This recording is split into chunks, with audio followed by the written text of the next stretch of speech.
हम अपनी सांसें तेरे नाम करते हैं, आए वतन हम तेरी अजमत को सलाम करते हैं। मेरी तरफ से सीएम पंजाब मरियम नवाज शरीफ की तरफ से और एमपी सोनिया आशिर की तरफ से, मेरे कायदे मोहतरम मियां मोहम्मद नवाज शरीफ की तरफ से, वजीर आजम शहबाज शरीफ की तरफ से और नून लीग की तमाम कबीना की तरफ से आप सबों को जो है वो आज़ादी की खुशियाँ बहुत बहुत मुबारक हों।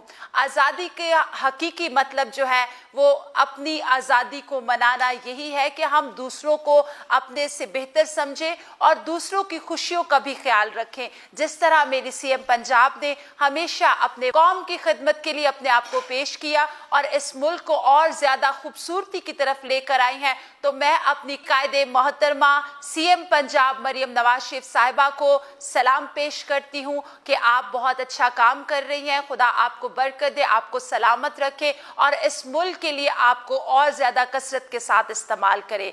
बहुत बहुत शुक्रिया। पाकिस्तान जिंदाबाद। एमपी सोनिया आशिर की तरफ से हैप्पी इंडिपेंडेंस डे।